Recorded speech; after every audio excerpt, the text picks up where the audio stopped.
Before we begin the video, if you haven't yet, come on down and join my Discord server. Link is down in the description. The story of the Mandalorian resumes in Chapter 11, The Heiress. Mando and the Frog Lady arrive at their destination, and Mando meets a few new faces. I'm Daily Warlord, and this is my review of Chapter 11.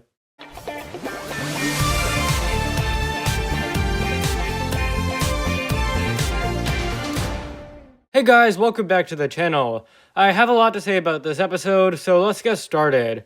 First of all, I want to talk about Bo-Katan. I'm not at this season in the Clone Wars yet, so I've never seen her before, but she was fine in live action, and I think it was interesting to bring her here, and it definitely makes sense given she is a Mandalorian. What's even more interesting is the Darksaber story and how she lost it. And I have no doubt she'll be back later this season.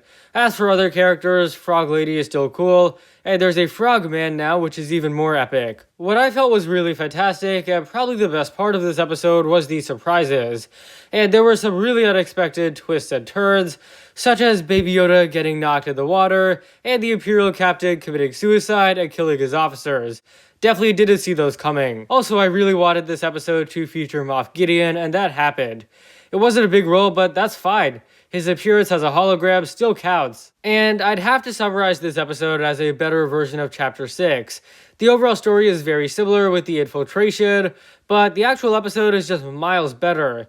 The characters are actually likable, and there is a plot and story here. That's what's fantastic about this episode.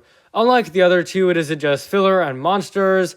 This chapter is already setting up stuff for the rest of the season, and that's definitely going to be the Darksaber story and the reintroduction of Ahsoka in this show. And it isn't really an issue with this episode, but in all honesty, I'm not sure how to feel about Ahsoka. I'm concerned the series is turning into Rebels 2.0.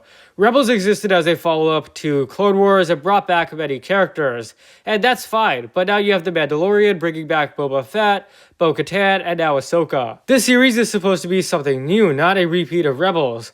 I don't mind Boba Fett and Bo-Katan, but Ahsoka? Really? She isn't the only Jedi out there. I would much rather a new Jedi character, and Ahsoka doesn't really have relevance to the story. Also, a very small issue, but I'm sick of these guys constantly saying this is the way as an answer to everything. It's so obnoxious at this point, but aside from that, I can't find anything else I dislike. I love the action, fighting, and the humor is really good.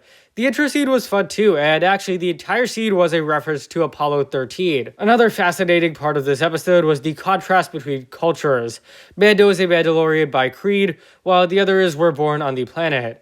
This is something that should have been focused on more. Overall though, I love this episode, and I wish all of the series was this good. So I'm gonna give it a 9.5 out of 10. Honestly, one of my favorite episodes of the series, and definitely worth a Disney Plus subscription.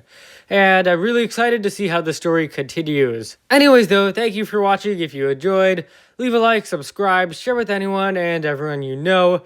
Share your thoughts on this chapter below, and I'll see you next time.